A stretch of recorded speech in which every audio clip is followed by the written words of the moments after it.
আমরা খুঁজতাছি কেন ভাই?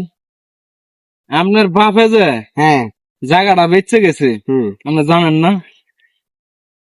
হ্যাঁ আমি জানি, মানে শুনছি আর কি। আচ্ছা, শুনলে এই যে এখন দেখা যায়, এই যে আজকে 40-50 বছর আগে জায়গা বেচছে, এই সময় গেলাম মানুষ বিশ্বাসের উপরে অনেক কিছু করছে না? হ্যাঁ আপনার বাপে মরে গেছে কেন? হ্যাঁ এই যে জায়গাটা যে বেচছে যে বেড়াই খাইয়া যে মরে গেছে গা, তা আপনারা জানেন জায়গাটা বেচছে, কিন্তু সেই সময় কাগজপত্র এরকমের মানে কঠিন আসছিল না। এখন যে না। সরকারে কঠিন করছে এরকম আসছিল না, বিশ্বাসের উপরে জায়গা মৌখিক ভাবে দিয়ে লাইছে, দিছে না? হ্যাঁ মুক্তি দেবে কাগজ তো আপনারা জানেন না?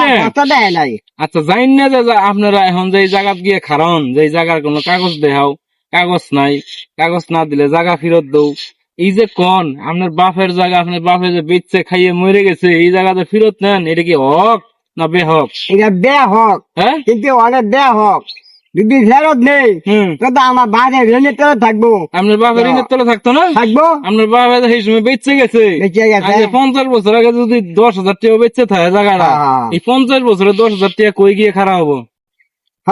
আপনি যে দূর বেড়ে গিয়ে জায়গার দাম দেখেন যে 10,000 টাকার জায়গা মানে 10 লাখ হয়ে গেছে গা, বা 20 লাখ হয়ে গেছে গা, কিন্তু 10,000 টাকা অনেক কই গেল হইলে আপনার বাপের মুহম্মদে জুতা মেরে গিয়ে জায়গাত খারান গিয়া আপনার বাপের যে জায়গাটা বেচছে, আপনার বাপের কত দাম থাকলো না? এই চিন্তা একবার করেন।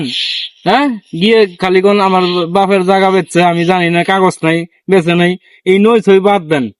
বাদ দিয়ে মরণের চিন্তা করেন, আপনার বাপে মরছে, আপনি ওগুলাম মরবেন। জায়গা মুখিক ভাবে বেচেন আর কাগজে বেচছেন, বেচছে টিয়া নিয়ে খাইছেন, আপনার খাওয়াইছে। কথা বুঝছেন? তো এইখানেই করলাম।